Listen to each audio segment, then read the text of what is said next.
anga e anga tonu wai o tapu e o. Le anganga o le ani o tonu. Le anganga o le whamaona. Fio maia. Fio maia le mātou tapu inga nei a mātou whai. O le amatanga o sauninga. Toe sauninga o lo mātou tama o la waona. O le mea lofa na e fo ina mai. Fio mai tātou mafuta mo ele nei sauninga. Ina ia mātou tapu a ia tuai i lau fionga. I le moni i ato o toa ma le whamao ni lau. A wa o lau lava suafa Iesu whaola. O mātou wole matatalo tuai nei. Amene.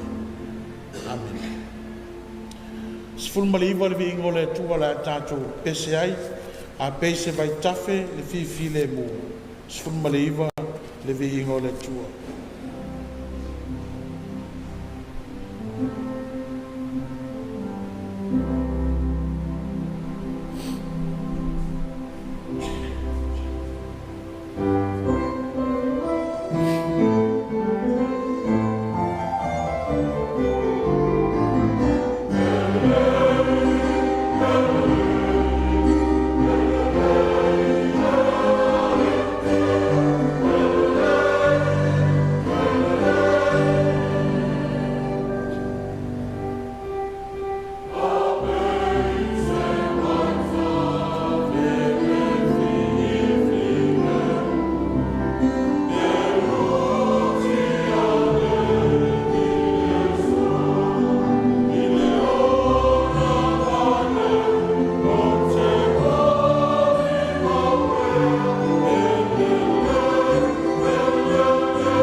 se o tātou whamaulano i lumo le tua. E ala le tātou te talo. Se o tātou wifo matatano. Ma siri se. O le tua pule a waola wa fionga i le langi. Ato fo i male nei lano langi. Le tua le lofa fua. Ma le lofa muti vale. Wa te le ngese lo to sa lo lofa e mua lava lea le tua e le ai le i lava sou amatanga e le ai fo i sou ngatanga awa o le tua na tupu fua lava oe mai ai le vavau e o le whau lava o le nei tae ao lo mātou tamai le nganga whanga e tia ma le nganga fia fia wala i ono mātou uru fale lo malu malu nei se yo mātou a watu whātasi le vi inga le whamanu ma le whane tanga i lau Afioga te tau ai se yo mātou sula ina lo wanga le lei se yo mātou pati pati ina le lofa matalasi o elo mātou atua a wau mo vai atu le pong sa o mātou mo moe me whai malo loga lo numa lo atu sa tau mate e wha me tai tai lo mātou wole le nei tai ao pe tua mani a pe tai a le wa e whanua i mātou i whanua le lei wa e whanua i mātou i AUVA'A te tele wa e whaia le o mātou whailo ai ma whisanga o mātou mauti noa le lofa matalasi o elo mātou atua wa o mātou mata ma vai atu le fuafuanga ua whamatala e nā tura le fuafuanga le matautia ma le sili sili ese a o le ofo ngia o elo mātou lava atua e tō tasi o mātou iai fo ilai le nei tae ao o mātou iai sauninga a mata o lo mātou tamā o laua auna o le whailaunga wha maoni o le tala le lei o le sa e tu tofi mo lau whiau tau sanga e tele wal ua e wha manava i ana ngaruenga le wala i ona mātou poto le nei tae ao se i o mātou a mata i ona toe sauninga le tua whaafitai tele no walofa no mātou malanga mai le ala sa i ele mātui ma le maangao pe ta o mātou taunu ma le manuia le se maana fiti le ala le se itu le ala na wha lave o ana pule a wau o lo mātou atua to tas o le atua e pule a wau i mea umalama whaafitai tele no wanga le o soifua manuia i mātou uma o poto i lo malu nei o soifua manuia fo i lo no e a fua mai le pule mamalu ali ma fai pule o le fatua le tua matausi sa o le malosi o lo nu e o i fana witi le tua fa malo fa tai lo wa le se no e ma tu le o le ya mas fa tele mo fa yanga fa tai mo me alofa so sia malo tama ai fa so e o mali pule fa tai yanga le ia tunu e mese o kalesia fa tu mo ina le vi inga i lau Afioga i le au noa fa mangalo so matu fa le ton tele matu se mo matu le aga o i matu o le fa nau ina e lo tatu va wa matu te si le ta le tu ai fa mangalo le fonga lau fa nau le nei tai au le a foi se fa le ton o ti pula a foi fo ia ma kona ya toi se fa le tonu la na tau tua malana au nanga le tamalo fai e fa mangalo i lau au na ai ta fi malana na fai nga malanga fo ia tu o ia fe ai fa ta le tu sisi ma fo so matu fa le tonu le vama se matu tamao so i fo mola ai meso le matu nei i ora ko lau Afioga matu tele atu o toalanga tumulava i matou i masenga ma mea leanga o mi insia i e lofa wha mangalo i matou whakungolo ia matou mai le sauninga i e wha manuia i matou mo wajitono lo malu nei i wha mai se wha mawhana lo nganga tina i a li tia mal whanau a e ale mawalunga o aingana lua o e uma o whae whai mai mo li maula so fia lo matou tamaa ia iai whaatasi mau whaamurianga. Whaamurianga le whainga malanga alau auna o fo iatu oe. Ia sami e wasono no fuanga mau i lono fuarima. A ia whapena o na mātou muli tai mati. Se taimi o le nei tai au, o le a mātou whaalongolongo lau tuspa ia e whaitawina, whaamala malama i mātou. Taimi foi o le a moli mau lau auna i lau fina ngalo. Ia e whaamala malamaina i mātou so soani moli mawina o lo ina ngā. Le mātou talo. Tatou mo le nei sauninga ma le nei aso seia po. Lo suafa ke liso Yesu o le matatalo tua i nei. Lo mātou ta mai o le langi. Ia pa ia lo suafa. Ia o mai lo malo. Ia whai alo whiningalu le langi e pi whai le langi. Ia fua i mai a te i mātou le aso i mātou le aiti tau le aso. Ia wha māngalo i a te i mātou msala. Peo na mātou fua na mātou le mai a te i mātou. Fui te tai mātou i whasosong. Ai e la vea i mātou ai le lea. Wa e o malo malemani. A toa malvi i ngai wha waulau. Amen.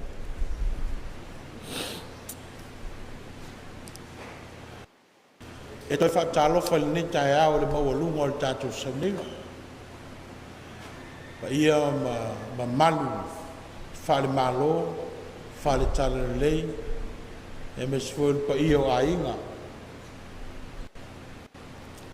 O se fua malo wha sai. Ua tātou ia ili nei vaenga o le sauninga, tu sa mal tātou pol kalame.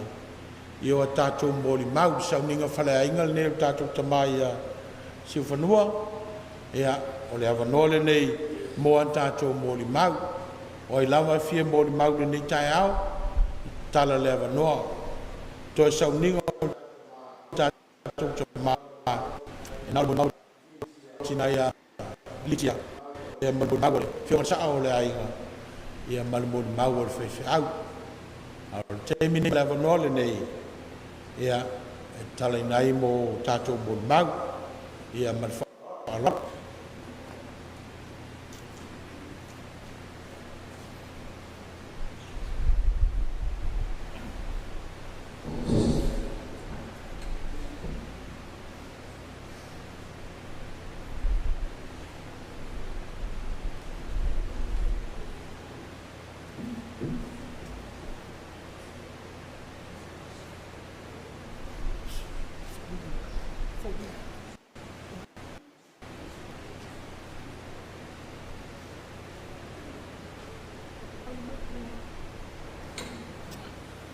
ia le whaano iPhone tātou pula le moni mau.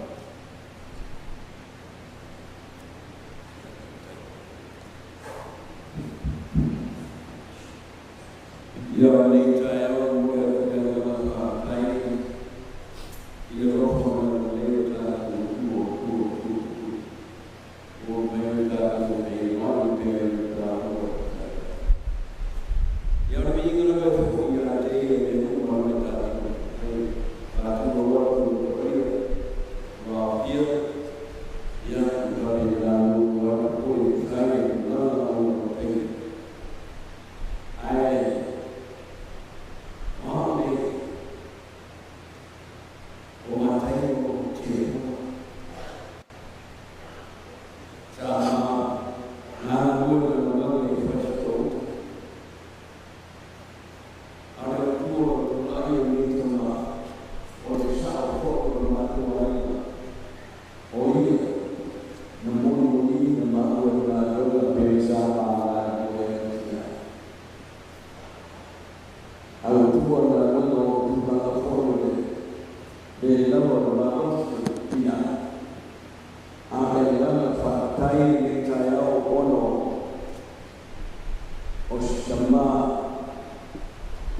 e AUVA'A tele ni aina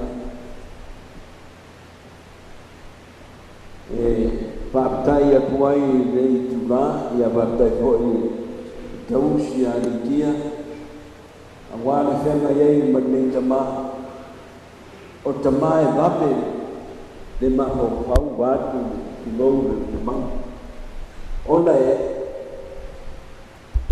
a oi na hoi Pei lava sa te o te viteni sa na lue le wharifono, translating o tulafono, tere ngā luenga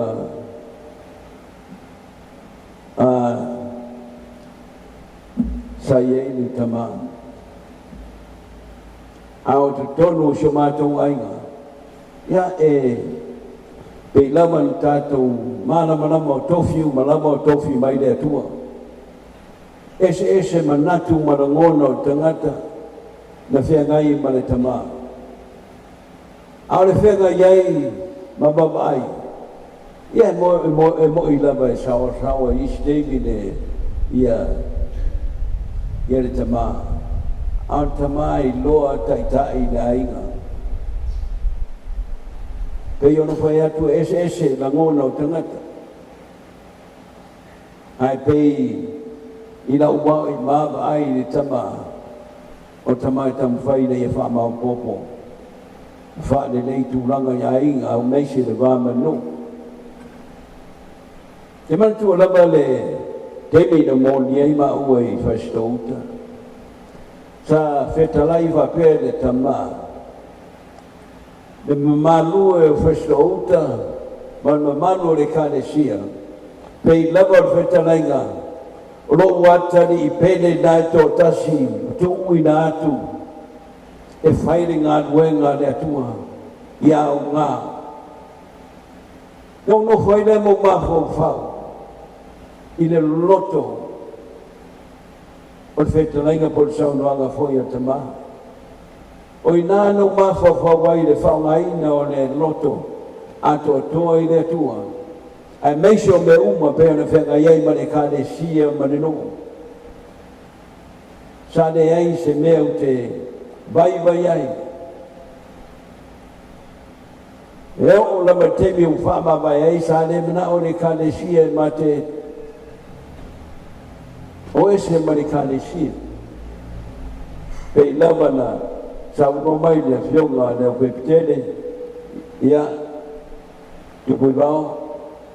Le to tele le mafutanga tinga ma tinga e swani ngawanga tasi da batala o le teimi la mo tangata na fua I mai le tua e fa ngai nai a wole a to wole se lau posene ya o teimi foi nai tauna fa ma vai ai ai o te mafau I me uma sa fai el tamai si o mātou ainga. Ai pei ono whai atu, ese la ngona o tangata. O te whiwhia la me whai mea. Po le atu ranga, e haon tātou sapai a sao o ainga. O tofi na mai e ne tua. E iei teime tātou te tala no ai ina ia wha le leia. Ma whātu ranga le lei tonu ainga. Ai aua ni o tātou te ena. Se mea ina ia whapena ni mawai ainga whawhaninga. Ia ono ni teimi whaptai lava le sunga ni taitai e tu sai o le wanoa whamanuia le tua le sei o nama sto teimi. O le teimi monmunius. O le tamā ia Tiapula. Yeah, God bless.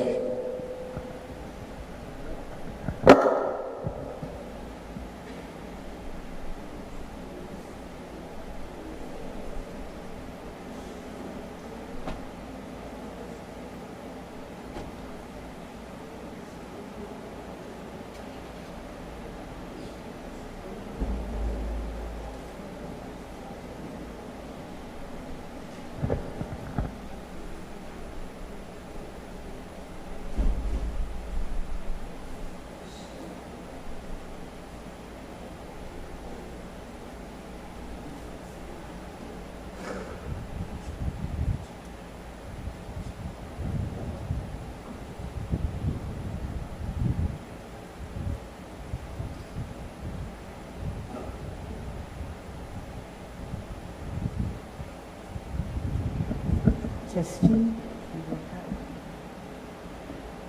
Iau te tura I lava ma le awa te te tau ai. Whaamalu atu fo'i e sunga taitai. Whai fo'i si moi union me tai au. Ia mole sila fia fo'i leo fia. Ia wa o te mai ma te o na whatali. O le sau pokalama sa te tau na o te talo nei. Iai. Ia tau nu o tatalo whiwhi au nei noa. Pupulawa le ala tūrai. O tamane ia Tiapula. Sa mātou lotu whaatasi I whaasari nei back in the days. Iela ne tūla I mai. Ma ua vai lua I le kālesia. A toa le whāma a sino o mātou nofo I ola witu ai mā umi. Mātou le tō lotu. A Tiapula.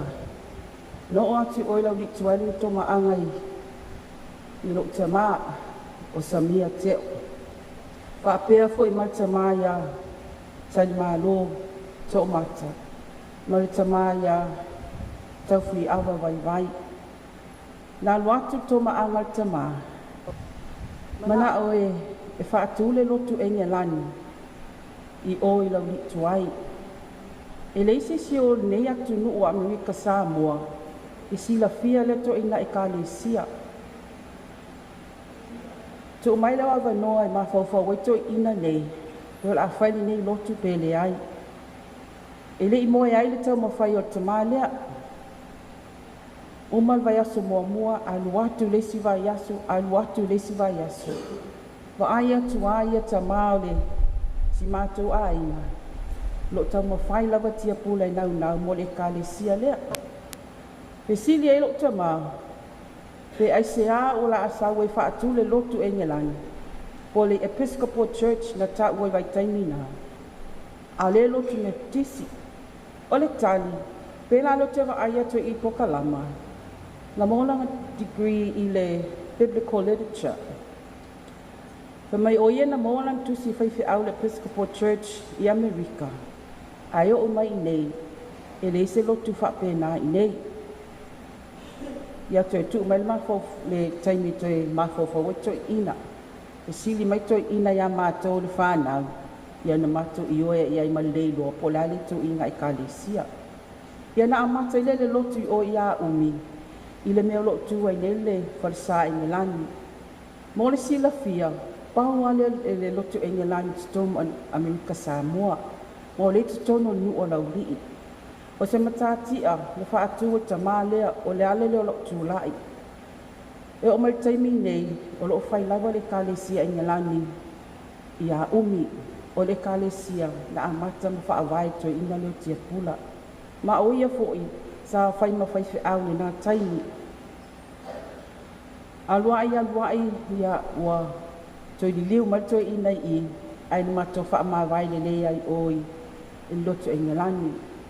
O leo te fia tūlai ai e whaafitaia, wa whaalawi loa, I le tatou nuu whaapea fo I le mālo, I le kālesia I ngelani lai oi, ia umi. E whaamai ina pena mataina tamale ia Tiapula. Aluai, e iei la le tala Tiapula leo te wha le te nofo maau, o te fia I lava ma o te musu lava e tūle lotu, o na whamailan tala. O le lotu e ngelani, na whanau o le lotu me tisi, lea la fia ia lo uanganga, le angano o wola mai le kālesia me tisi, a le o walo e whai mai le lotu e ngelani oi, ia umi whauau, le mea na amata tamā lea. Lea lau tutula ia tuai, mo le toile nganga whaktai tamā lea, le matati a tau o wa ia whaatuina tutono nei nuupa ia o lau lii. Lea wa iei le wana o le paua leo le nuulo iei le kālesia I ngelani. Le tausia ia o lo tango whai le sia kālesia I oi vaitongi, ia al sosoani mai le atua e mai whai iei mea umalawa. Ia iei whamawhananga le atua ia te oe tina, I tia whaapea fo e whanau. Ia mau fo e se nofuanga mau o tato tamai o sanga tu mau ma lo whaalo alu tele lava manuia tele tato waso.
O te whātulou,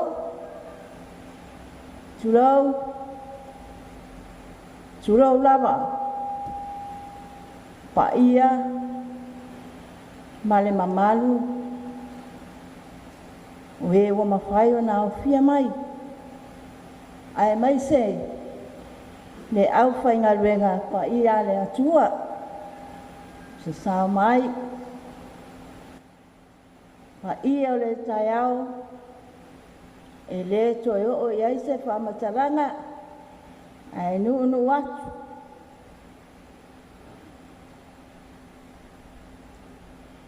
Pa pērea, e tō i watea whati o alau. O alau hoi, nā tau tāunga i le bāo.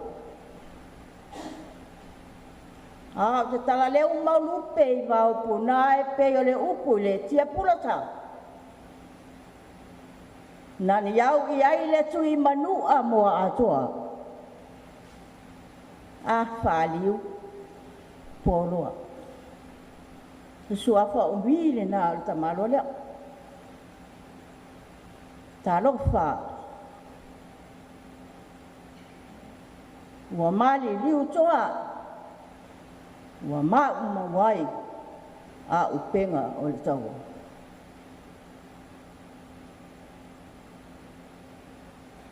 Ne fai sau tala. Afioga ia Tiapula. Te tati alo ainga mua ia vao. O Tiapula. E le tusi e sea lava o sok tama ma sok tina i le tausi i ale ti. Ai sea e le manofo le toia ina lea. E mamawa le mea mamawa la o te nofo ai. Ai aluatu. Aluatu. Se ia o ai le tu waso. Na aluatu ai ma sulu watu lo na ulu. I le sofa ia sibi. Sulu atu i totonu alo fale se tulo. O lana toe upu a se tulo o te tala no atu ai le manu. A o whaafufonga a si la mio le atu. Ano vale wa ai le tamalea fa ai le suafa o le Tiapula. Le tamalea lai fai nuu ia lao o tapua ele lona suafa. Le tamale na nofo mai tausi le ainga ia lao. E ala no tala no atu. O le mole mau ale toia ina.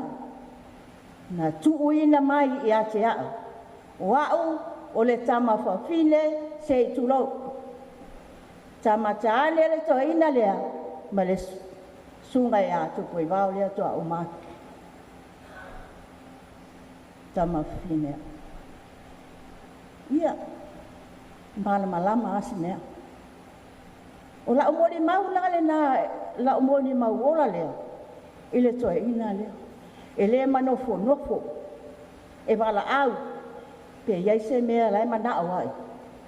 O na watu lea o mai. E ui ai na mamao le nofoanga o mai. O na watu lea. E tau le alu ia rau. Alu fo. E le tele asa na nofo. O te le iloa pe ai se a. Sia mo le maunga i se mātou tama. Alu ma le manuia pai ngā malanga. I la Afioga le Tiapula sa. Ia manuia e tawhe mala. Mau aso no whanga mau. Ia, pauleo sina o mole mau. O te mole mau kuai. Api se maita fele fifi le nu pelu te anei i le so i le ola na nei o te mo li mau mea le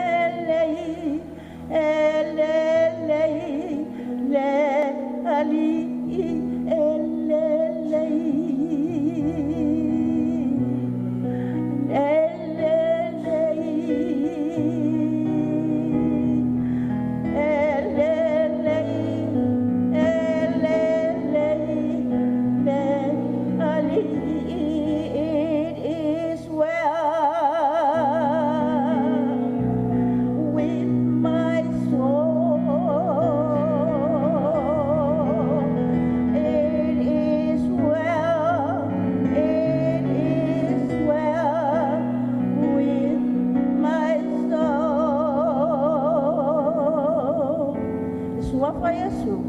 Amen.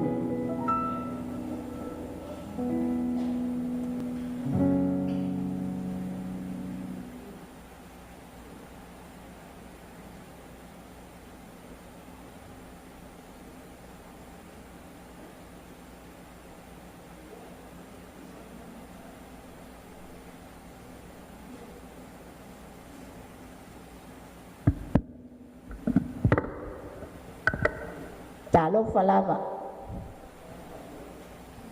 Tatono le nganga mal mafofo le ona. Ole ale toyo o pa ia mamalu taya o le. O wa ole o ungo na pai pai fanua papai la mo taya o. Ipa ia mamalu awale asro nei le bala awina ole atua. To faya Tiapula si fanua fainga. Ai ole asema le taimi ai fa awau pesa mo mau.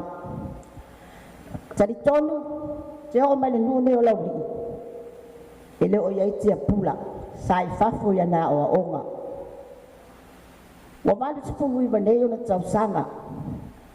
Ai fitu sifulu ono tausanga. Wa lima sifulu ono mama futanga. Mare tamale ya Tiapula. Fo i mai lo Tiapula wa umana o onga i fafo. Sauma mai lo na faletua palangi o senti. Ona no folole ai lauli tuai. Ile si ele o la aina ne o pale afei. O la lo ni po fale malama. Ona o mai le i lauli fo. Fai ai lo la fale peitai. Tai me o fai ngā luenga Tiapula le fale fono sa fale ni upu. Ia, o sa tangata e tele ana talen. O ia foi sa le poa del malo. Po mea foi o yuni. E fai ai small lomu. Au fai ngā luenga lo to mua le mea tosova. Ia, e fai ai ana mea whapena. Tela rao tai mea wala au mai. O mai matamaiti. A maua le mea lea. Ia to wole fai stau whatau. Ia wa mātou wo. Mātou atu. Tupu tangata whataritali a lātou mea ia. Nā ia lātou lomu la iti. Te whaalongo atu ala. O manga nuu atangata. Lewa tele na alu ki tainele saini mai application. O wa o Tiapula. E te tongo le pot lea, o ia sa inia pepa whaatumu ia. Au whalonga tu, o ina i mori tene. Pai mai, o li itia, ia li itia lea. Ia o ina, na ta whea e loa le moa folau. Ai manu maa lo le moa whanua. Ia, lea wa oti nei Tiapula, i lima o li itia. O le toia ina lea, o se toia ina e fia i lesi taini. E ta fo i lesi taini, a se tangata, e fai ngō fie o na langona, ma o na mangatu, e matu no fie, le se tangata e u mau se mea, fia lava ia. O te vai fo to ina le tele o taini, e le fia i mea nei o tupe, fai mailan tala ia tau, te iloa li nuri, o mea nei o tupe, tupu ai le angasala, pawal me na o ia, o lau kofe mlau sikaleti, e au mai e nitia, o na winga ia. Tiapula foi pe ona vai pro kalama, sa o le nei. Sai mere ia le korisi ya soia. Le fai ia o nga tangata matutua pe ama nava nga luenga. O ila ila uli tuai. Ia sa fai ai fon por kalama le a o ngai ma tone tangata matutua le lava le nanu. Ma le anga nuku a o ngai foi malvaenga i ai le o tamaiti la iti. Tangata la sa avea mea ia tania sa fai a o ngai. o le fafine manua e ngoa ia faufau ma pele a feita vesi ma Tiapula o la tau la ia sa faia ma tau wa o ngai taimia sa o ngai vaenga nei ei fataa ia o to ina leo au lava bua au ia o filoi tere tangata matutua wa maliliu sa mato wa o ngai de to tolu leo Tiapula pele a feita vesi o faufau ia taimi ia taimi au ma losi to ina ia sa vali atuai la ulifo e tau i lolo le mele o ta oto nei la ta oto nei o ia taimi o lona ma losi o ia fo ia ma to lotu i le metotisi ia le sa vea ma fai la unga sai te tonu fo la utalavo sa vea o ia ma komito nga luenga ia Tiapula e o ngai fale ui me ia fanu la inga ni nga ia o tai manga e alu ia ma le malosi a o malosi lava uia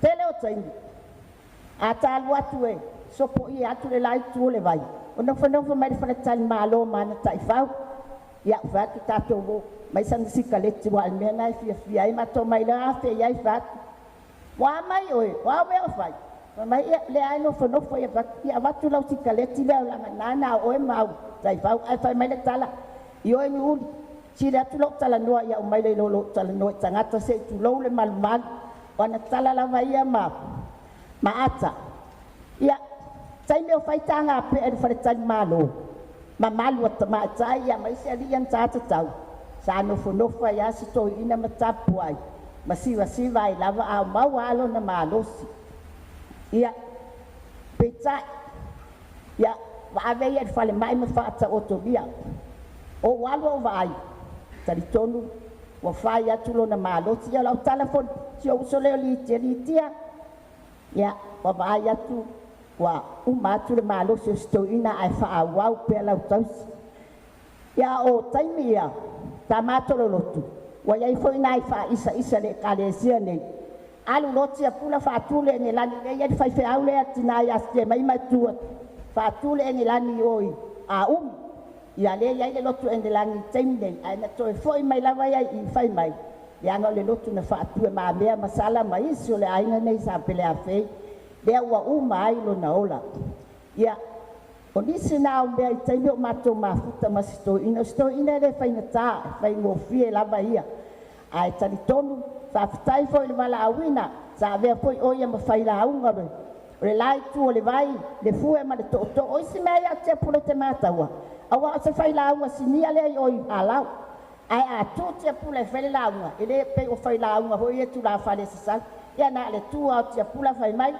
viri tonga saule ai tu mala na monga ia alu lo le la unga te pula fifilo ia tu spaia male anga nu ele sa lua lava ni ana tia ia na la unga ia tele ana talen fai fe aule engelan fai la unga le metisi ia tari tonu ia lea wali e avea foi le nei taimi e momoli atoe la ufafitai se o usolitia I lana tausinga to ina lea awa ana lea toi foi mai litia wa leva lana lea isi Tiapula ai fafitai lana tausinga to ina ia lea wali fia tausinga silo matoli tia masiantama oimo fafitai foi whanau sa au mau fafa manga li lei mai tausinga to ina ai mai se pa ia o ainga ia lao maawa fafitai to anga li lei fafitai le alo lofa ia Tiapula ia saulo na adu wai foi tai me masai e tala ufai manuia lau malanga la e au le nuko le saulo tonga ele to ia in puanga man fainga ta wa mala mo ma ai se usu la pese le fa ma vai ai si optama e ai le file mu I puanga e ai le file I fai ngata a o Yesu na apa mai ona awalofa matai ya tuoe ile sa olotonga e ai le file mu I puanga le filemu I whaingata a o Yesu na a pamai o na a walofa matai tai atu oe ile sa olotonga manuia lau malanga tama suafa Yesu amen.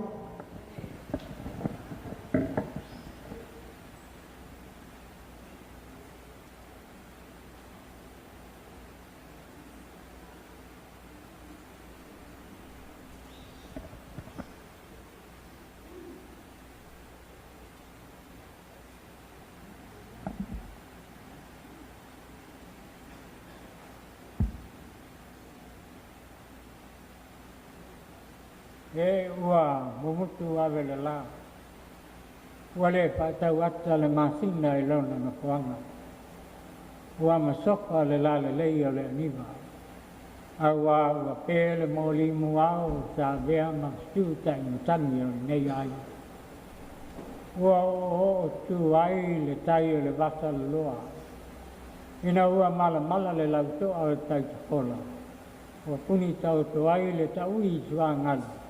Awa wasa se mai oa le whaiwa o kono koa. O le pongai lea, o lo le tu laka I le tumutumu o le whaisalau. Awa e lave le whawai poko o Samoa. O le waa e whauki ngata. E a mata mai I le one le tia. Te ia pa ia le lua loto ali. Po le whale niu sai sae. E a inga o tupu, a inga o ai ngā nuko, ai ngā papa. Kai ngange le usonga I atu mua mpule, o le au pue tā ma le au pue loa.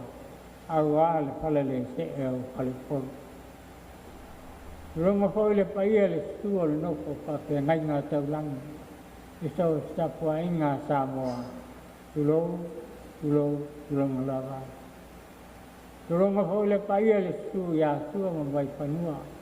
Sa ole sa le mua. Tu ko mai tu lang.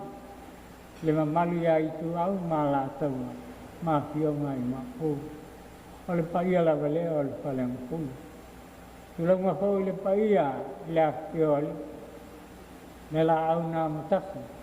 Pa pe fa tu me to ole pale u. Mau pu le man tele. O te fa pe atu.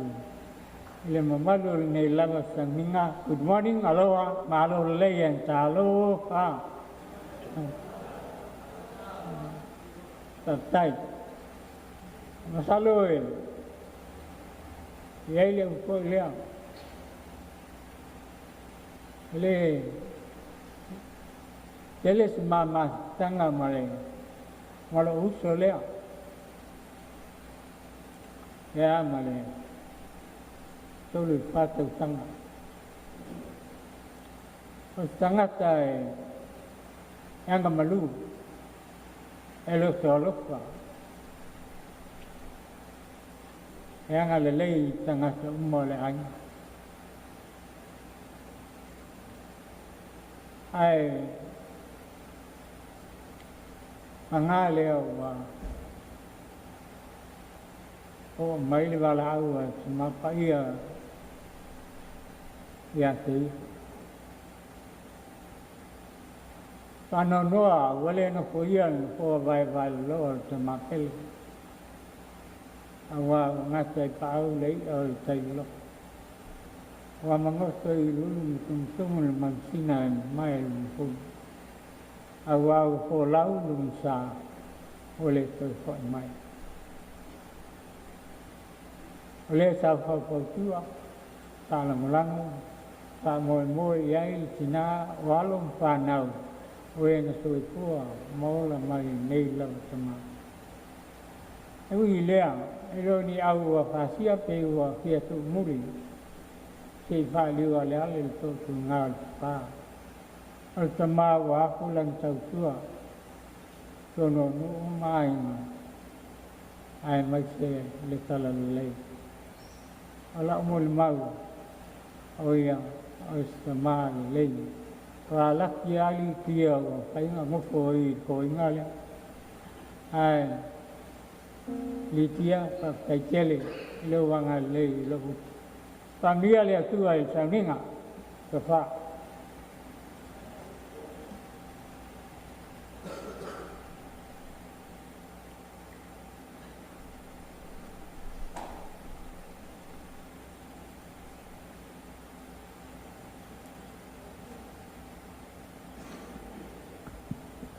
Okay, back to low.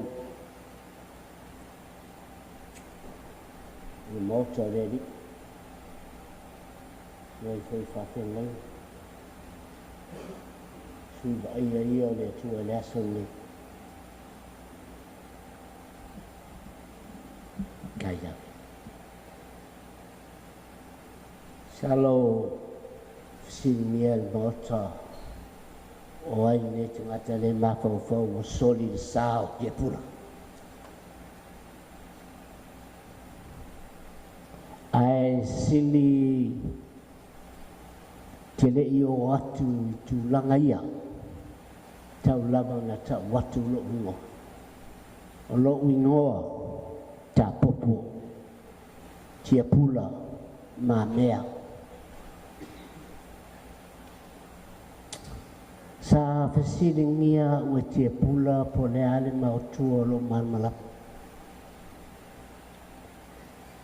O whaitu le lau tala ya Tiapula alwe tu malitu manu lo fatang malu. E Tiapula sa olea, ole afa i whale po auti. O to ia lau matula malai, leo tau matu. Ai tangata o to ngati ta ua maya uwere. O le tātou Tiapula la lea. Ia ale ai.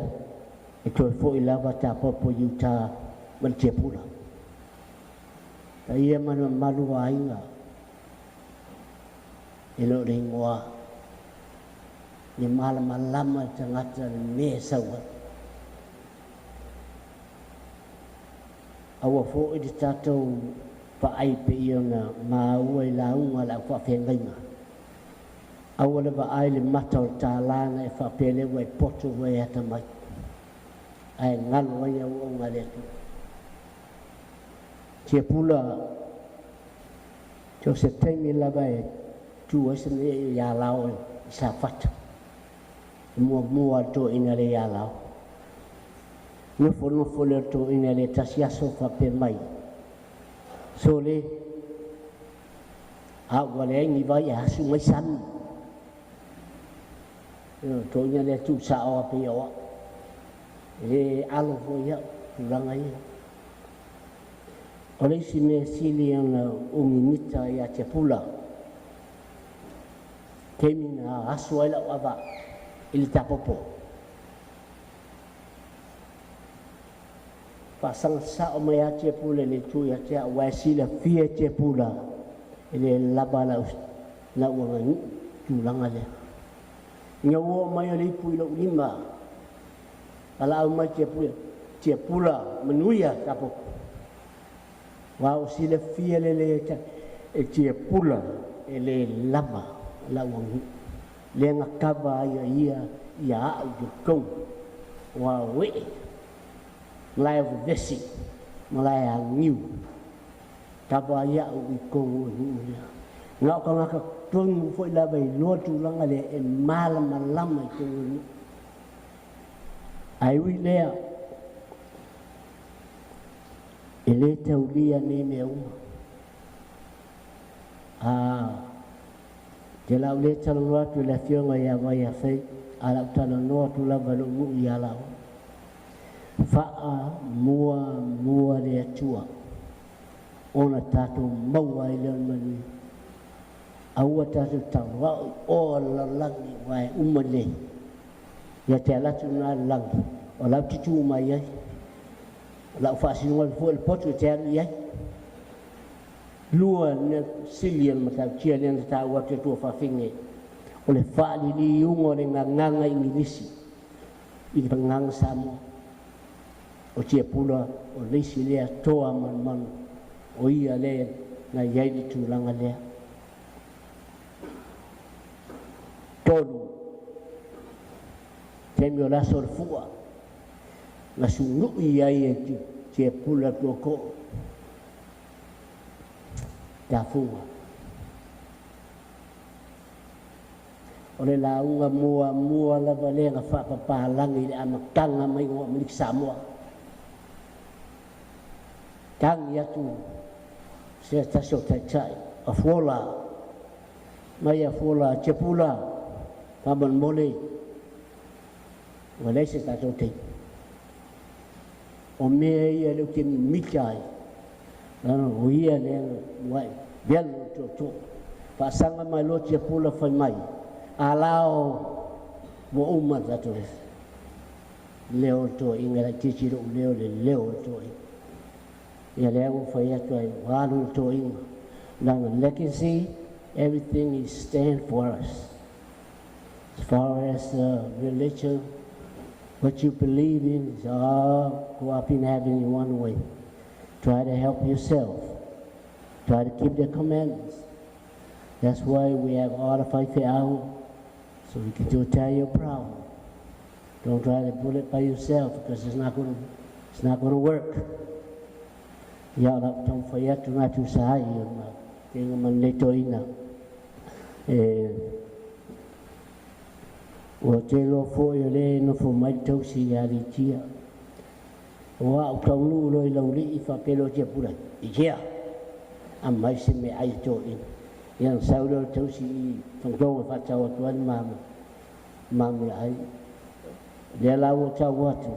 Ai na sa ka po ai na sa mam ya la i te pura. Tau si fa fe ni nga le tu. E watu ai familia nga tatu. Ai le tau si ia no whanau ngore ua ni miti o tato mani i male suafo Iesu Kristo. Amen.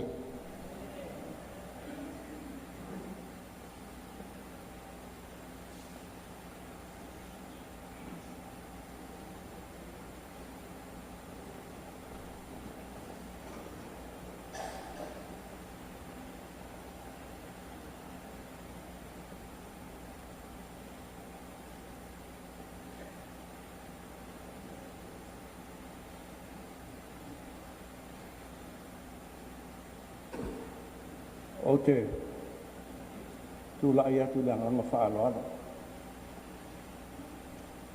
tautala fo'i mai le fa'aitete ua paia pau ma malu ma le malu tapua'a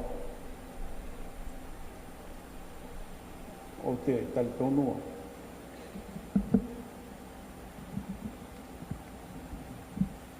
malamalama le paia le aofia i lo tagata o a'u mamea ma o lo'o tausia aiga i awa a o aso fa'apenei e te manatua inai le saunoaga le kovana o loma ina ua maliu kaisala aukuso tagata valeina i tono o le palemene i Roma ona tula'i lo le kovana ma fa'apea lana saunoaga o te le'i sau e vivi'i Roma ia o kaisala aukuso na usau e whanela wasi kaisala aukuso papena se la ngona e tae au nei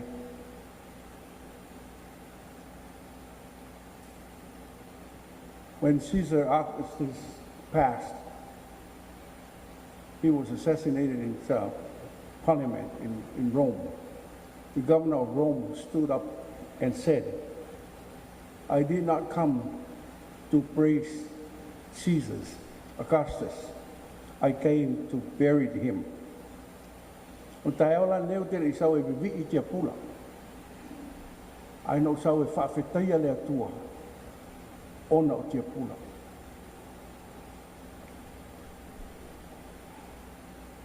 E moni mwha maoni mo ni maua. O matu. O te nofo mai le suafa maa mea. O Tiapula wa, suafa Tiapula. O le luas furu maleiwa ni o tausanga o tausia le matua ai ngai awa. Ona wingo Tiapula o man tos futa sanga. So se mea matou tupu I awa. E la tuato ina whaia ma mea. Ien matou whaarawe tupu I awa. Sa waila tala tinarea o Tiapula. O lesi lea tangata al whanaua. Salam ma mea tai au. Na o skotship. Tō tele al whanau lea. Skotship I uma. Salo ato tele nisi ale. Whanau lea le skotship pena tō lua. Ana skotship I uma. O lona ponga. Lei o Tiapula tustus. Al tiliva Tiapula. Ia tō sira fia. A le vili tonga. Sau le itu malamonga. Whapere solo Tiapula. Atamu feo iei oe. No whalonga no siu whono rafi ai rei laro lau tamu. E whapena na antala whai. Ia whato e. Ai e fwoi teimi. Tau ti ngai o loto ia Tiapula mana me whapena e whai. Langa o isi o ainga. E le tauaina whai ni tala whapea. Au Tiapula. E file mua Tiapula. O tangata e le file mu, o li tia.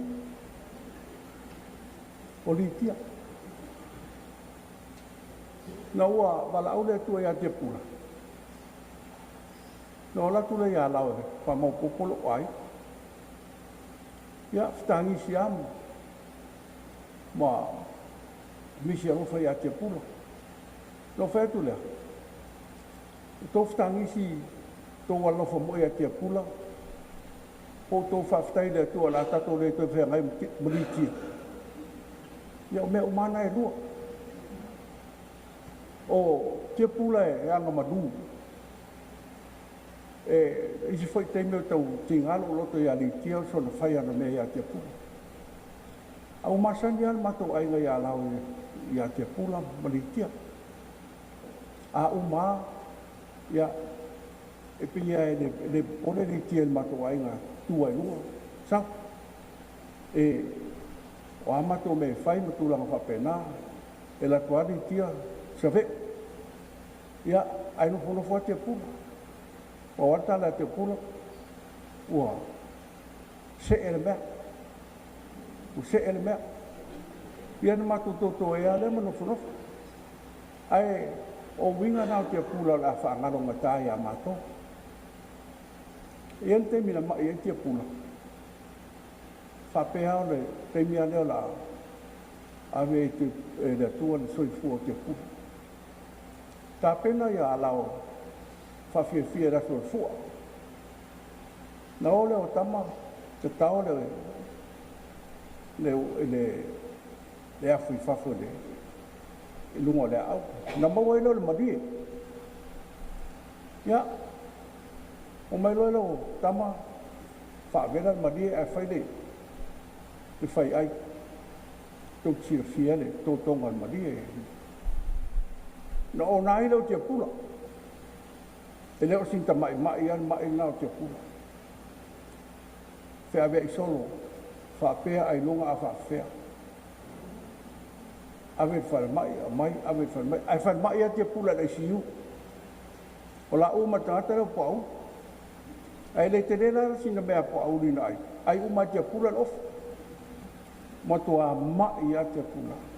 No fa pea o le taimi na la ave le tua Tiapula. Ai le ai. To e malo si le lea Tiapula. Ta oto Tiapula e fal mai. Na o asiasi le iai.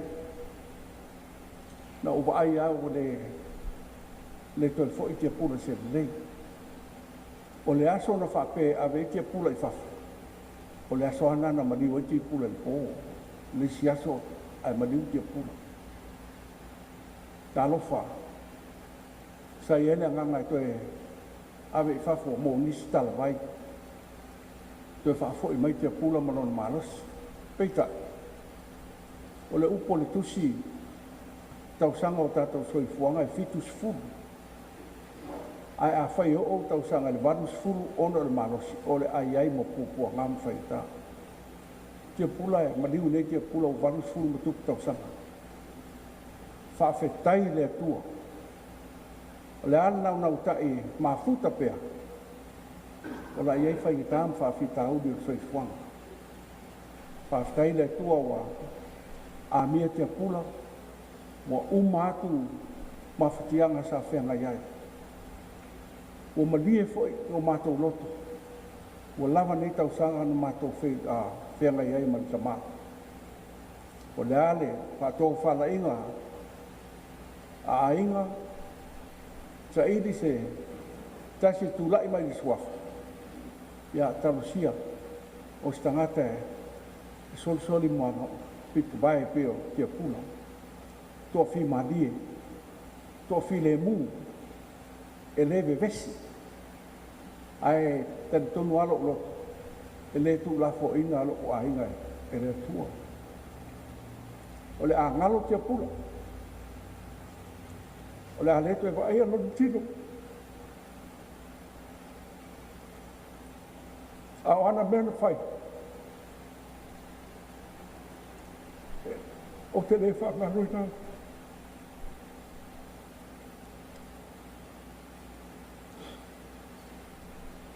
wo le lo pe sa ola o vai pe a o vai tu po kalam fa ma o ma diu fa ya o ai no o le si fa ya o ma yo wo i lu ne to lu va ya yo te le lo pe sa o le tan tan to lu le ma diu fa ya o a o fa ya o ma o le uso Tiapula na o fa ko ya o ma o mai fa ta si fa ya o ma le school o te whaamanu rua tuai. A whape saota, ia, ai a whaifo e se, ia e alofa rea tuai a tia, e le aben to le uso, i uso to rua te me tas. Manui e tene lau sunga te tai, ia ola le ainga, manui e te me o tō le sauringa whaaftai.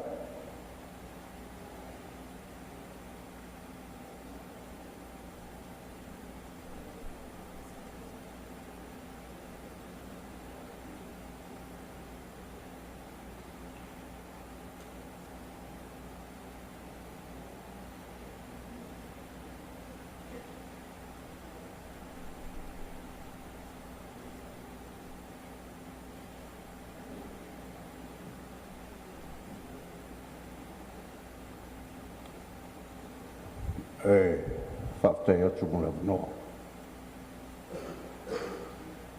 O loi ngō le whasasa o leo le tinai a le kia. Tu le au. Ai talau mai e o batu. Talau mai nano tau whai. Ai pau tala le lau whai atua. O le van mamas fukta mai to inga le liswai temi. Tala no mai angai to ina e tia. E ia mea le o whale tonoi. Ono le whiwhia le whine lea. Ia. O whatu le le lo tala ai le whiwhia bifo se o la o tai leu. Ia. Tala no mai asto ina whale le a e mai elo whale le whanapa whapia. Mea la nau to ati le mea lo tolo ia ai. Ai whaftaila ni to ina. Angam lu ma lofa. Ia. Le la ua tātou vai e ua tu manglos. Te mai a Tiapula. Tailo e peta yesisi. Nei fo ia inga. Peo ni to ina. Ai whaftai atu. I te maa. Ono le lofa ma. Anga lei. Mea leo te. Wato ele ngang whaftai tu sa e mole. Tātou whelo inga. Ai. E elo pese le fia. Fia tā mole. Whamawai e mauma. Te mai a Tiapula.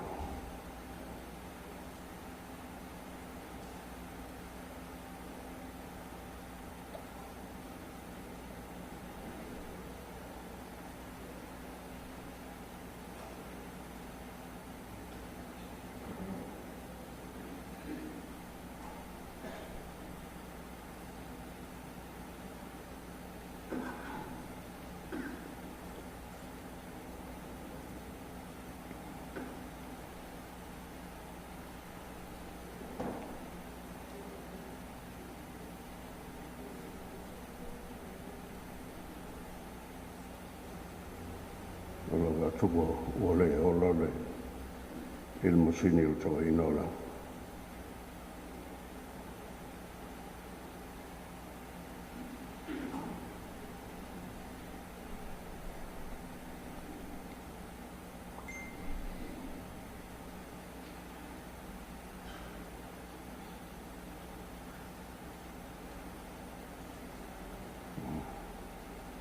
Salopo tau fete pula lo pesen tau pese choi fa mamaya choi mo maya te pula.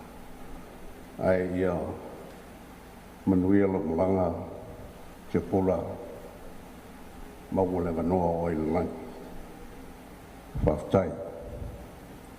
O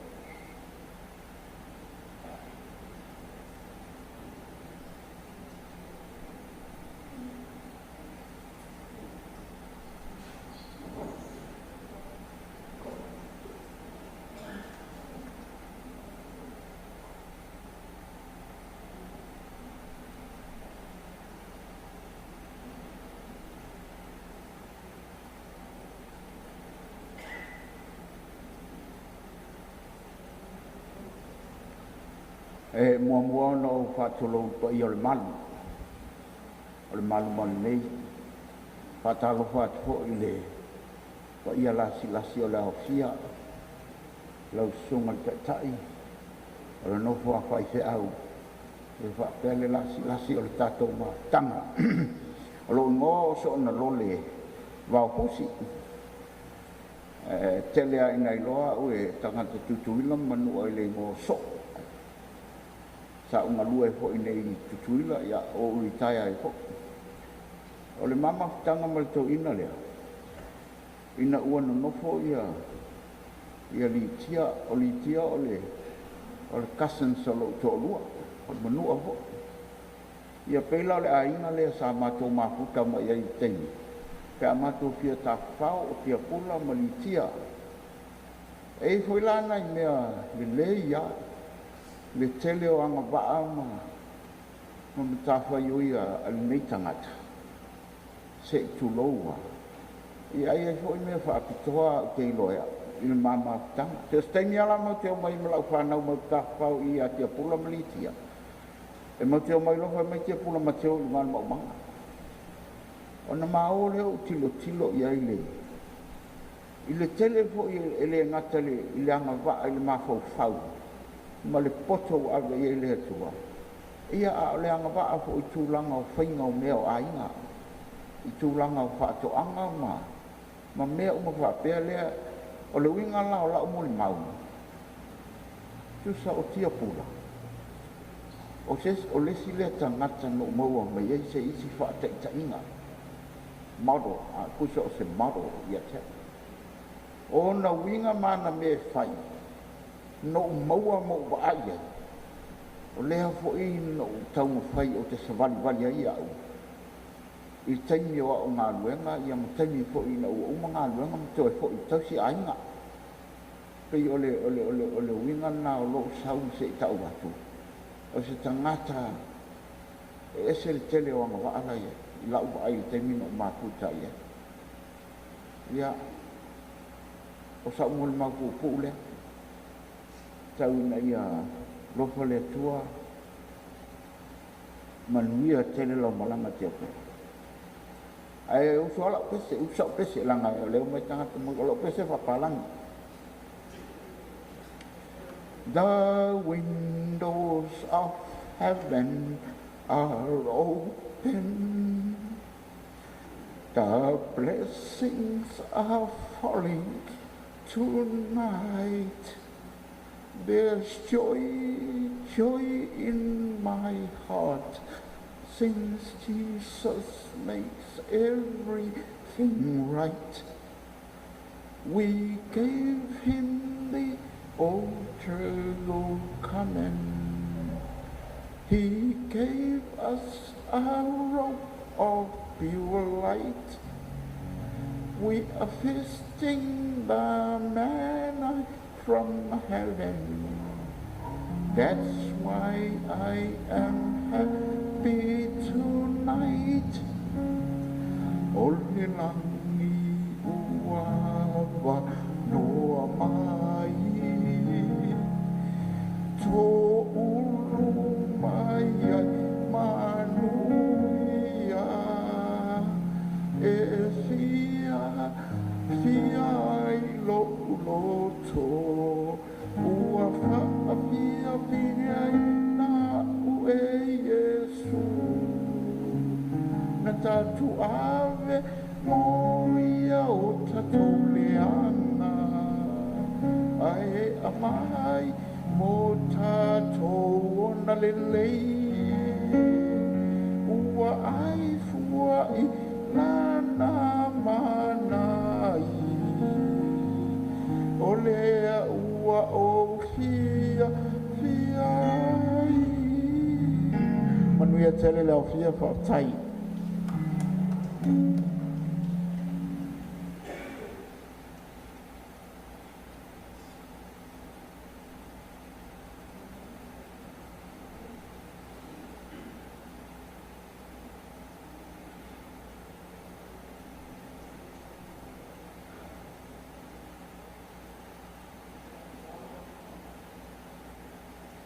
Yeah, take off. Come on.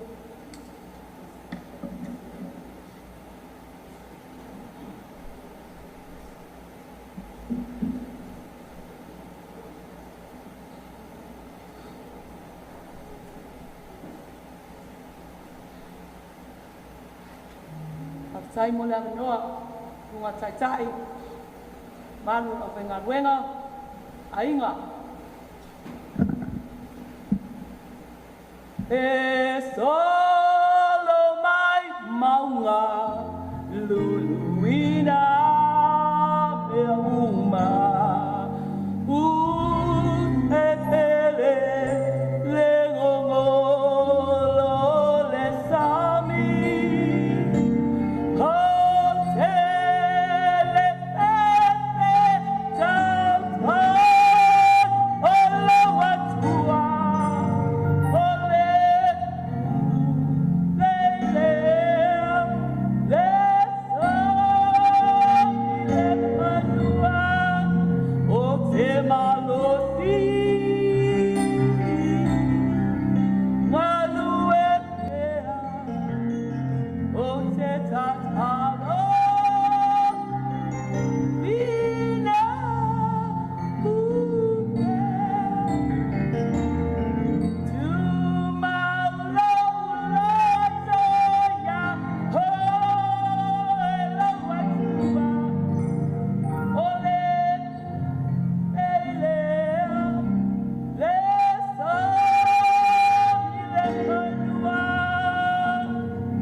Talofa. Olo wingoa o Elizabeth Tiapula Mamea. 13 biological children, and I'm the youngest. I'm the baby, and we got 5 adopted. Total 18. We have 2 boys left. That error that was mentioned in the program, it was a mistype. Whaiaonga is still alive. O le ai, ma le lu'i ala aina nei, tānau Salavao, le masina, Ioane tau tingui ma mea. E tolu whai se aua le lo matua matoina. Tua ngane mua mafua, o ngane lua lea, whaiaonga. Whaktai te maa, whaktai tina, whaktai ainga. Tau tau sanga, ana pogi, o waifa nau nei. Moni wha maoni, tau ninga ma mea, o umala beskorasipi. Ilai se o mātou ele ia, le ialu se aonga mai masiki. Wā, ngā luenga ia mātua. Whaia, ile ainga, laulii, a lao, awa, mamanua. Tulimonia nei o laulii, tulimonio a lao, tulimonio awa, tulimonio manua. Tuwatulo noe, yuso ia wa, so la iti ia wa, tenele ya Corina. Talofa, mo Corina, Ginger, Tai Au, Tiapula, Mamea, Lavea, Epinesa. O te fia lo loto i nei e whaile whamawaenga ma le tuangane pelele o Tiapula. A o tama o toa ina ma le matua, sala ma mea. O una ola i whasa lava nei, ia e o whaafian whaafahu whasa. Ano ola lava i le whasa nei,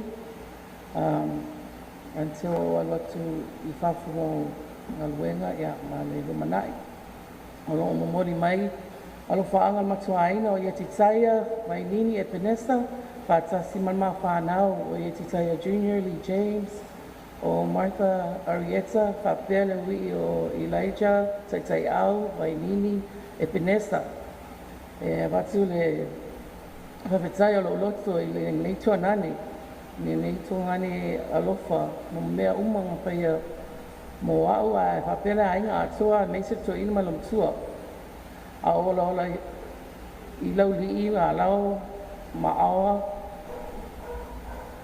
E latu lava to ina e asi tamama tina. A wau lava e nofo whale e tausi e tamama tina au le titi.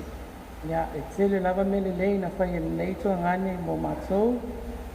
E hapupu la o muli mau. Le loto maula lo te lofa te lea te ia me manuia lo malanga Tiapula le sofa pere se keriso. Amen. God is good all the time. Ya, tai lava malene ya benoa. O whai ma o sui o whai nau o mafua mapkaila. Ya, o le tama matua ngā ia o aia Tiapula. Ya, o se me pupu o foi lau tama mafua. E le manao se mea umi a tapupu o lava. Ya, short and sweet. Ya, tai lava nei aso. Ya, o se tama o Tiapula, o se tama langa malu. Whatasi ala ua mai mafua malanga uso. A le mea ia, na wola mai le au me tisi piula. Anga o saua ola vai nei la vituai. Ia mai a le leia nei whaisau te manatua. Ia soala. A le tato au nuu. Ai whaptai lava manei a wanoa. Ai alofa atu pia ia o tō. Ma ai pese mātou whanau. Ai nese tina li tia. Mas whanau. Whaptai lava. Ia. E wilama na lewa au mauma. Ia, tuangane ma uso. Whanau o toina. Uso whapino toina le ta otomai. A vea ia ua whai masui. O whanau o loto e whalala. A inga o Pinesa, Orino Valley, California. Sai pe lia ma rengi man whanau i Menifee, California.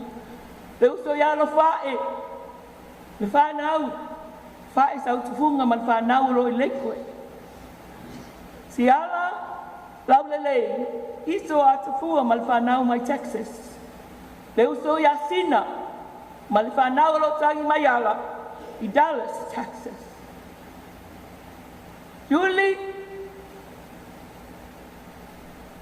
pinelo to ina lea, tangi mayala I North Carolina, to faanga nei, mo el tamaha. Pa pea po la me va o ai nei le tu fa fini. O o le pele to ina lea.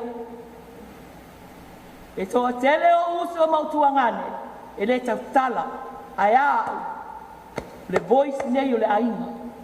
Sa ave o matua talu mai o la titi. Pe fafa o I awa, pe fafa ya lao. O manua lea. Ainga pele. Lo faanga nei a mai whanau. Whanau po I tama whanau lo iai le ele to te masa. Lo faanga nā mo oe tuangane. O ina lea, ele telling tala, tumu le lofa. Pea lo to mao tai tai au. Si whanua Tiapula mamia. Ele telling tala. Lo tina foi. Ngata file mu. Ai a kilo I lunga la au. Ia o tupu mal whala velavu. Pe le tau so o teine lea. Leo tele, toa ma le fefe. Tama, he was a good man. Very good father. Good husband to Sister Litia and the children. Wa afu le tau tua, a le tuangane lea. I lau li, a lau au manua. Tau tua, mai a. O le ala le pule o le tautua. Wa afu le tautua le suangane. O ia o se tamale lei. O ia o se grandfather le lei. Alofa. Alofa. Pai mai ia. Ufi ufi me malave le alofa. O le alava. At the end of the day. Ufi ufi me le alofa. Tama. You're my favorite. I still like tia I matou. Tia, mal whanau lo to tele la inga o le amisi o linga se o tuangani. O na winga tau safia. Ufi ufi me le alofa. Anything that you take today, that's him. Love of God. And no one can separate us from the love of God. Le alofa lea. Tato mai fato fa. It was the time of the Noah. Or the time of celebration. Celebration of his life. That he had lived a good long life. From the book of Ecclesiastes, Failaunga. Pamaya. It's a time and season for everything. Time to be born, time to live, time to die. Young people, if you're not saved today, let the passing of my brother take the Lord Jesus Christ our Savior and let him be your guide. Let the passing of my brother, young people, you are the future of this church. You are the future of this ainga. Ainga, tato fia la ia. Yeah. Ulitoa ma mai pengi. Tama. Ria lo malanga. Lo patele, lo pina ya oe. Pato alo lofa ya se oe.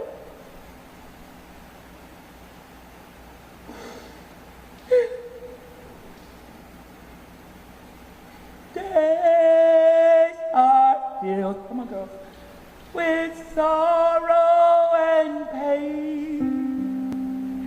Hearts are lonely and weary. Burdens are lifted at Calvary.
coming, my brother. Thank you for coming here. Say your farewell. In Jesus' name, amen.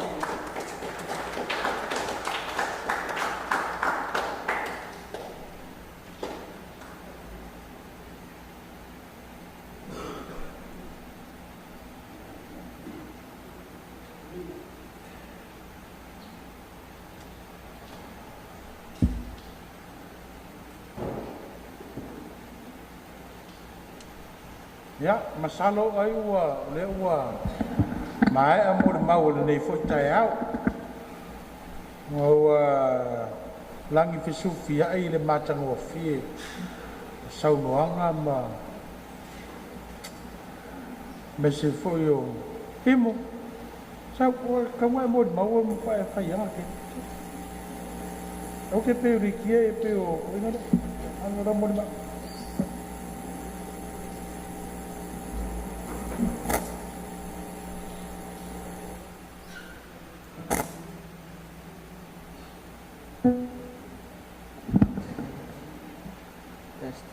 Yeah. God is good all the time. Yeah. So this is my father.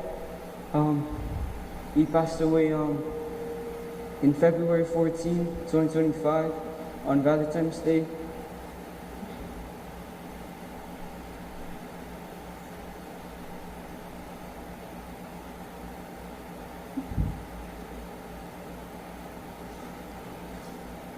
He was the best. He took care of me my entire life.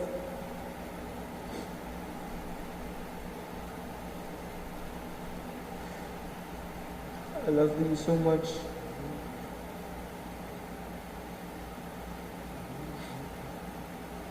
He took care of me 13 years.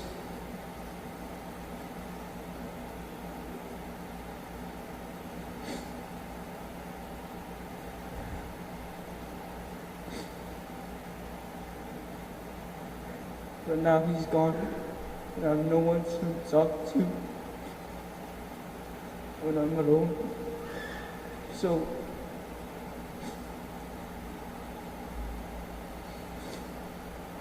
he was the best. He's the best father in the world.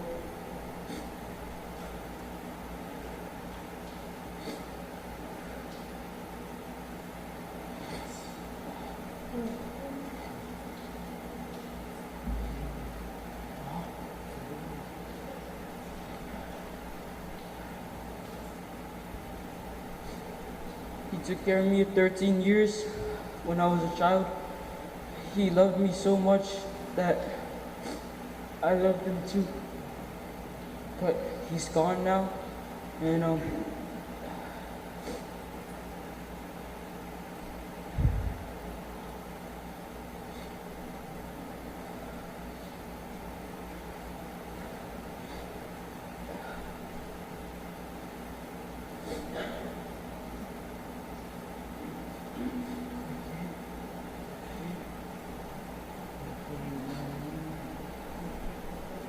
so we'll be singing a song with my two cousins.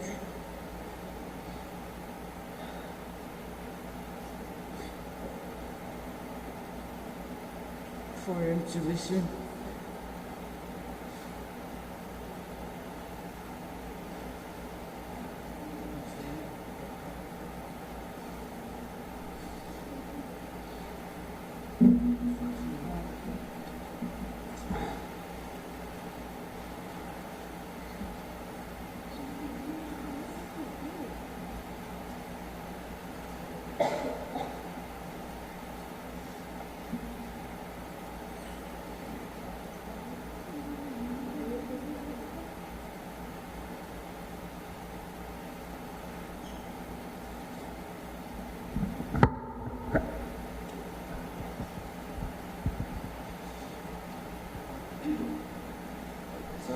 Salim malanga sa iyay may ulianga vaiyo fofonga la fofonga fiafanga la fofonga fiafia uinga tau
Church, God is good all the time. God is great, and every day God is awesome. And tell somebody,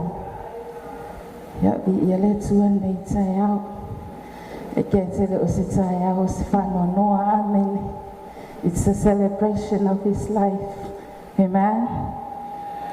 Tula ile nei tsaya ile nganga lo tongo lalo susunga ifafengainga no fatu ole kalesia e maisela lawa shiatato wa fia mengata fo ile shematu tinalo sawa tulunga nei o te fia sina mon mapupu wa na amata mato matanga maletama ile dua fisfulu na ole mafutanga le tama le ainga matuangane ya pina ia waitai na amatai ona iloa e tama le ainga ia tama maletina ia na alwa ila ia ona tana noa leo tama ya Tiapula maletina ia na mafua ia no matu ya ita le whanua te mao lo o mato iai uta. E ngā whautai ai lo loto i le tua o no nei fo i mātua. Ma mau i mātou mō mātou mātua, amen. E whautai le tua. Lo iai ni mātua mo te māfutai ne.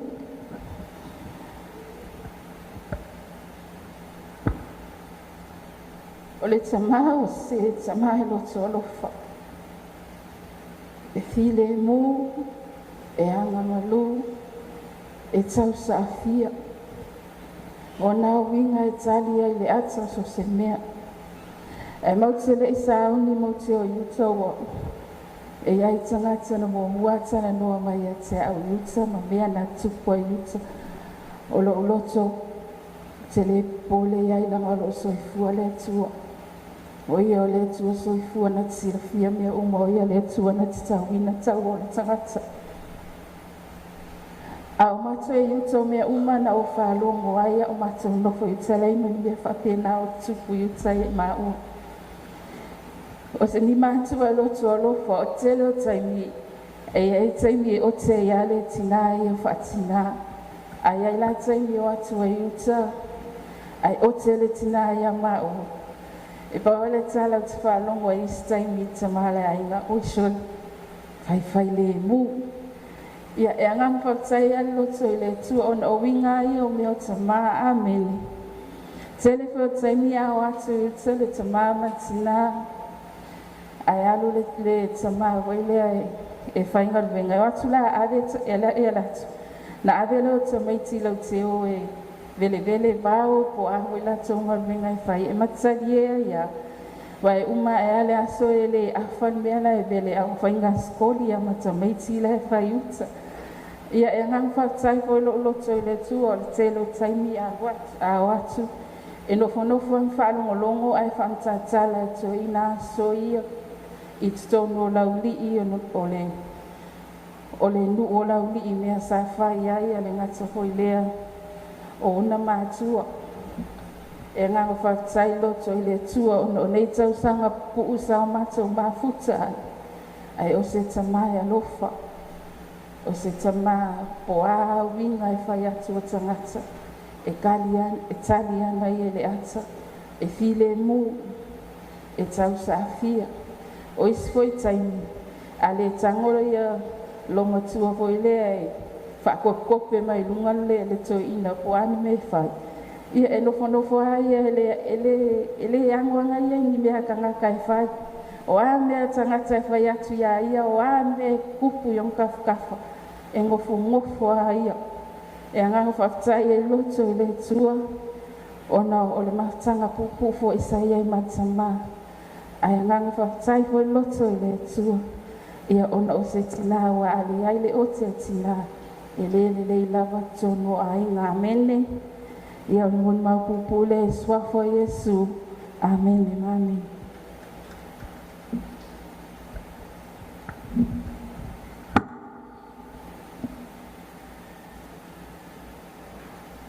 Ya, paftai tele mo li mau ni tai au. O matanga o fia mo li mau o tele fo se awa mastau. So i fo tato tamane. Fai mo fatai ta inga o tato wola ngai luma ma sa valingo le o fatu tua. Ya me se fo tato fatai tai me nei. Au tau fai unga tau sanga mai. Ta pisam pa o tia le moto. E whianga rau te pāu maro la tu ai ngai. Inga ruenga na inga maro fie sa whai e. O ina no vai e se tama uanga malu. Tama lii. Toe ono sai. O wa anofo mane tapo inga tia pula le tai au. E whatoa tua i runga maa ngai tono lona lawa. Ina wapong sama mai e whunga ruenga. Ai ese le anga malu. O winga ie le ta ue ni mon mau. Te mali. Ya. Whai mavi inga o le tua ne i tato via tangata. Ai e vi ie le tua sinsili. Ya. te mine la tu la ia tu le sunga le fai pule sunga le soani a vise sio mo le fai tauino le tu spaia a toi foi ma se upu moli mau mo le tala lei nei tae o spa ma fat pananga po pa yo ainga e meso tinai ali tia mal fana lo sunga sio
o le folofoloina o le tala lelei a lele.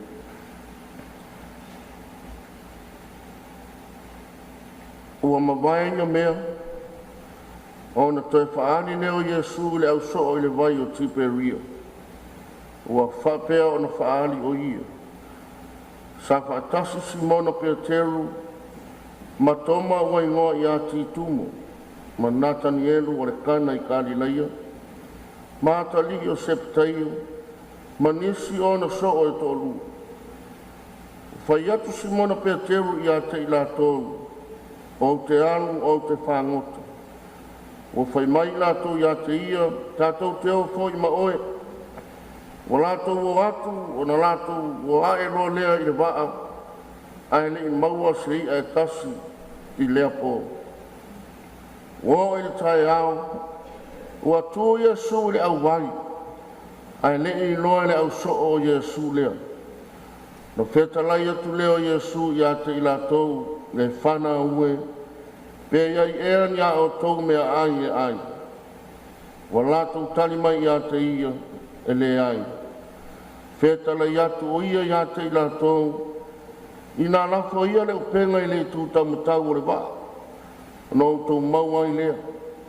Na lato lafo lea, a ua le toe mawhaia i lato o na toso ae, o na o tau mawha o ia.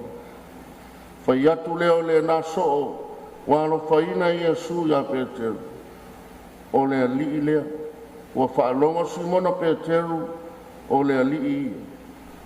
O na ofu lea o ia i lona ofu, a wana whaasau o ia, i le ua oso i le vai. A ua mai so o le waa, toso mai le upenga ua iai, a wae le wawa mamao mauta, pe 5 se furugafu. O le tala le leia le li. Whalongolongo ma le totoa i mori mau ne nei tae au. O usa wali mai mono mawhau e. O le ale ai se la unga. O lea ua uma na la unga ina le. Ma mori ma wina le soifua ta uanga ina le tamane. Ai o le matau fono sa usuia i o ia lao le si fai uso a fai fe au le matau e karesi. Wa tu malona o tamane i a Tiapula. Au whaalongo ai suanga fai fe au o tau suafo to ina lea papea. O lana maasani a lea wa fai ma o wanga ngana le nuu ma tala sua le nuu. A lao o se ele mea a lao. A lao o se ele mea. Masau noanga le lau ilo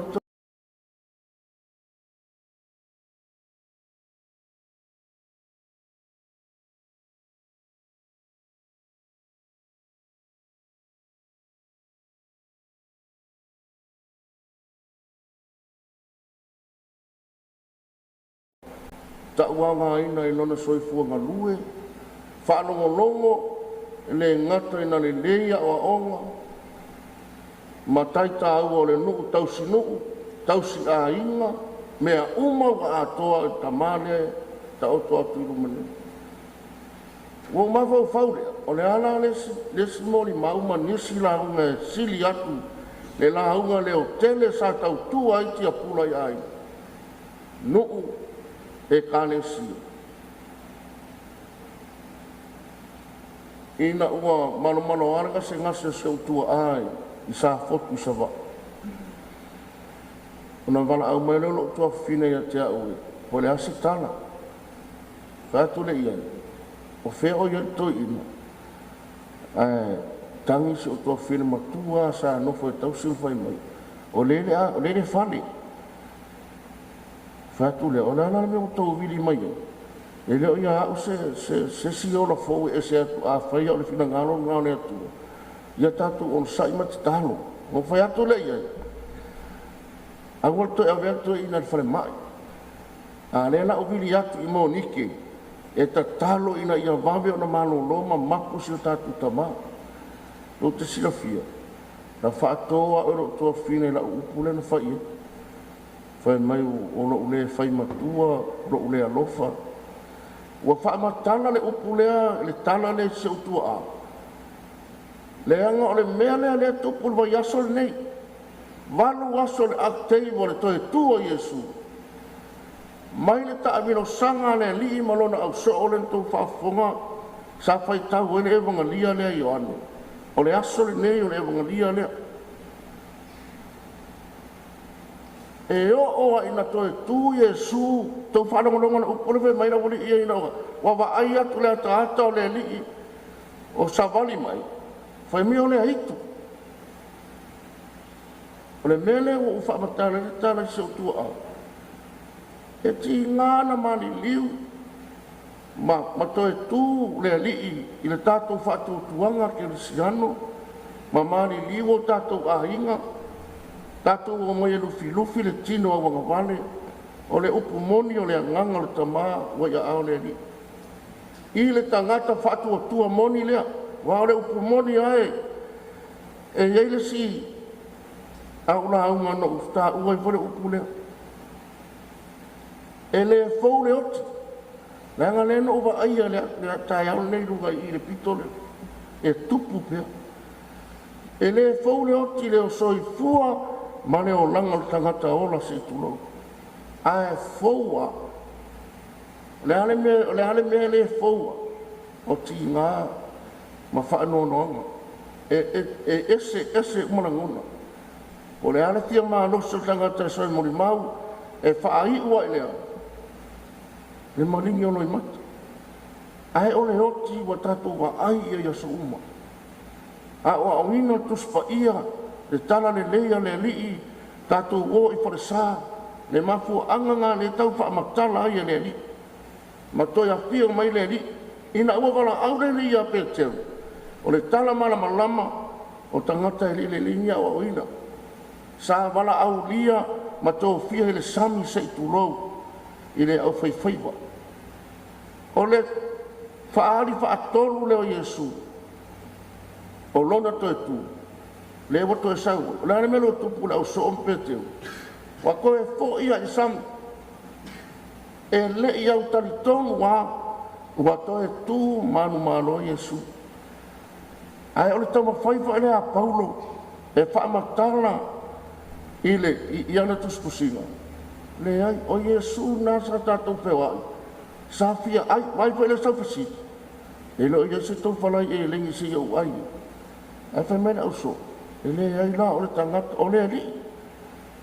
O le tama whai a Yesu e ta watu le au apostolo malona o so. O ngā ulea. Nā whai sa whai wai whamanatu i a Yesu. Wa lata lo maliu. Wa lata mai o pupua ngā. A he o le taimina maliu a Yesu. To e tū.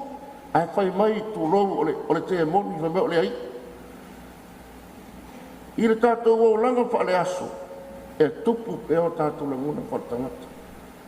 E fia ni tangata wa talitonu le toe tū o Yesu. e to o pia e lo tanton e le mena le ese la ngona tangata tai to tasi i le fatu tuanga ke le siano mo fai ona tu patas ia o le tangata o tangata o le maliu o le tatu tama o tatu bangabangaia o i a le atua le angang e le o toi a ngane mau mea ia a o tatou o lo soifua maono mori mau ola le tamale ta o tuatu i o le mena e mo o mia ona tatou ola ina pe tau te maua le soifua ta wanga ina Tiapula pele ai o le a ngana o tatou o mai se i tatala atu le au awhaola le atua ai tatou sapa i tali whaamanuianga i le alea tatou whaalolongo tatou meditasio e se i musuia tatou le anganga e whaamatala le loloto le menga le pai mai tatou te pepese pea le saunanga paulu le o tia o whea lo tui tūnga mau o upu whaaluma nā la apostolo ea le anga tasi le mena paualo le mena na popole iei le Tiapula o le anga wa valo ia le maliwo Yesu ai whai mai tangata ai whai mai e toi tū le aso tonu e le ikari konguri ki Apolo e ina ua tupu le mena ma kua ko ina lo popo wa fefe le Tiapolo mene o le toi tū o se tangata ola ma liu e toi tū wa e le aso tonu o se tangata ola a fio mai le lalo langi a ola mai se tina o ia le tangata o ia o le atua e valo ia le maliu e toi tū e le tali tonu le tō telo tangata ia wa venga titele e whawhewhea ona tātou tali tonu ni vai tau wa tātou iai o tātou o tangata whatua tua are tau te iloa le asol nei tau te iloa ma tātou le whatua tua tau te le mori mauina le alofa o le atua i le tamā o ana mea alofa o whaamanuianga o vi tuti le lei saola ina le tamā whaaso atu i le whanau ma a inga ma nuhu ma e kālesia o i ngā tau te loero o soifua le atua o le atua e ola ma o lo ola pea whawhewhea o no tau sila mai ma tau wawa i atu tātou o tangata whatau waa tātou te momoe ma tau whawha o se mea e pasili ngia no soifua ma no ola pe me whai ona e toi wa aile langi le aso fou pe me whai ona e tango atu i lau tama whawhangu e alu lea onga e le i loa e tātou ai o waha venga te tele e o whai e lea tua e tau te maofa a sea e ngā lea tua o le ola o lea tua e soifua o ia e puli mea u fo linga ma whaatusa wa ai o lo i hati oe ma au pe au leanga pe a o le mea alofa le atua wa mai o le mea alofa o le ola o i lona whaatusa pa ia na tu ese ai le fausia o le fofoa na whaia whapito ai oe ma u mai tātou aia e whaavanga le soifua ma le ola Yesu e sui ai tātou i le taimi tātou te oa le tuunga mau a to e aifo o tātou anganga to e tū Yesu to e tutu uma tangata o tuunga mau anganga o le tātou te tālo po ilia ia tātou malama lama pese a le fetala i mai o le li i taimi uma tātou te file muai o taime le taunga le muai o taime whaanono ai o taime tau nuu ele maliu ma le oti a inga o se pele e maisore nei tae a o wawa ia e ese a e o tātou whaanono e fauti ngā mana ngona le taime no o mai le maliu ma siasi mai ai le atua ia ti tātou o si mea le tasi wha o mai le nao pe rua maasina tau no mai i lauri ai whai mai lo se tasi o ta maona o e kālesi se sawari wari atu i ngā taire le whare leo leo la tātou e vai o te tau nuu no le afi ai tau nuu whai mara tina i ani tia mara to ina na tuloa ngopo yo au kawha ma whenua o musu klo yo Tiapula ai ngase te le ta ua sautala vai whafu ai fai mai musu musu to ina ilo tali tama o ile ilo ya umenga ma ke ilo falo e hala sa no ile ilo ya umenga ma ke o mai mai o lo fa fe kai na ile wa si mai le ya ka ko ene e kangi pero kalinga upuruma ore kanga kai lo ola kanga kai lo ola ai lo inga ka foi ngale lo ola ai lo sila la mai ngai Yesu male nga pa io le aso le ko fai le mali ur ka ko kama fai kon wa le va yaso le va yaso la a pe pese angelo le nangi fa pe ngale na lo nangi ile ko e ku manu malo tatu li fao a le wa tonu wa ya tatu tama ia fai ia me ma vi ingo le tu fa sta tele pa io a ingo fa sta tina fa sta fa nau ia e mai se ai o le tatu tama wa ha foi ni taia ia fa sta si le sumar fe mai mai se la foi ngalwe ia tatu stal o ia o tātou to māma ni o tātou whai. Ia o le mea mautinoa, ia o le langi le anganga i ona a o mapu atu ia. Le o lai whawawau o uma o na tāpena i. Ona o Yesu. Amen.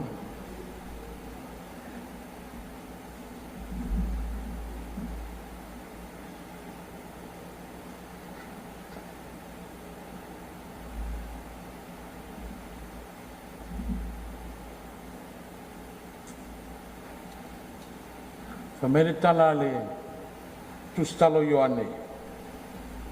Na tu o ile fo fini o lana vai ai alu. Na tu o ile fo fini o lana vai ai alu.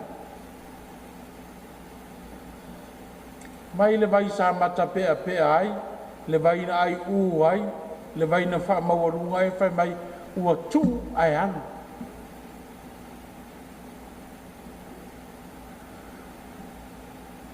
Walu faila na to ainga. O mai ea. Mai sei to wo vai lunga le vai. Pei al mesia la. Wa ia tau mai e tau me o malama sa una na ina. Mai Yesu le fine ina o fa mer fine. Ia mai la le vai na so winwa ina ia awa ni o to sau o te utu vai. Mai Yesu armo mo e melo ko lua. Mai tal fine le sau tani. Mai su sau. Le sau tani. E to lima tani nei e to e leo ni au tani. Awa e tango fai mau tani. Wa tail fa fine me sa yena na. Au fai lo atu. Ma nato fine ai se perfetto. Fa mele tala tu stalo Ioane. Ua tu e fa fine na vai ai alu. Alu fea. Alu sei mori mau o mai sei vai pei o le mesia lai lunga le vai wa ia fai lo mai ia tau me uma wa ia tau mai ia tau me sa una na ina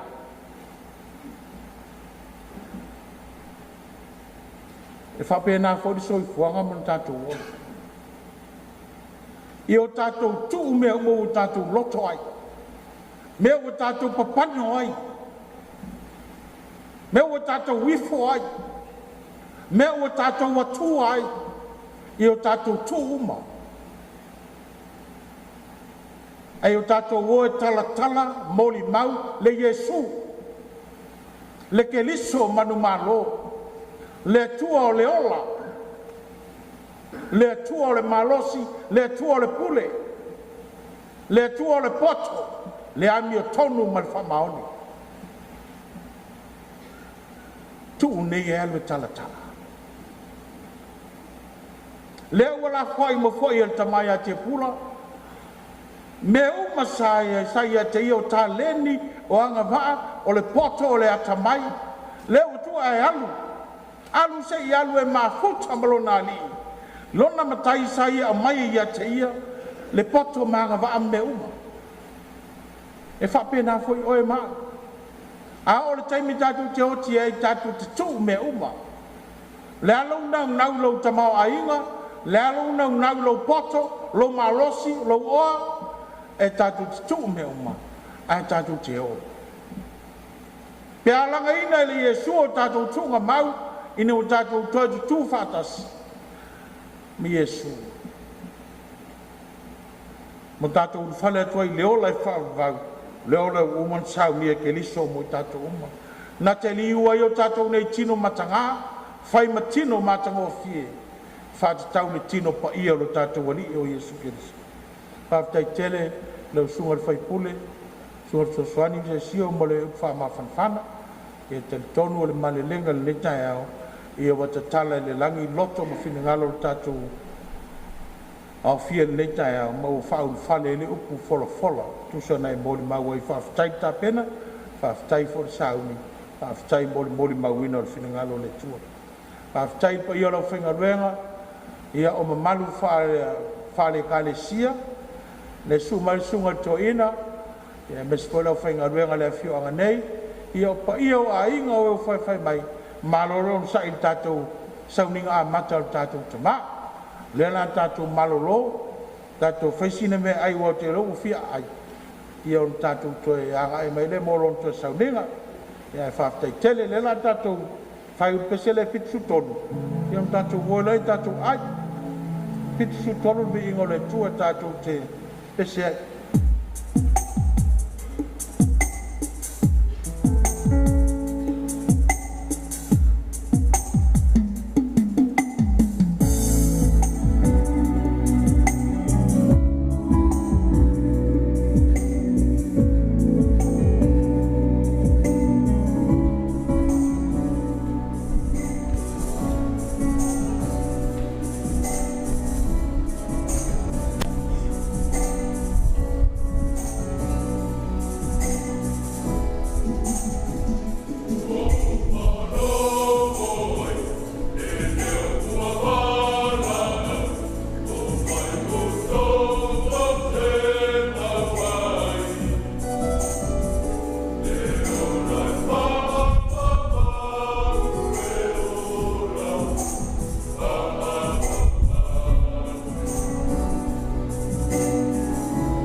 ia tele ia o i la masinga ia le yaso kai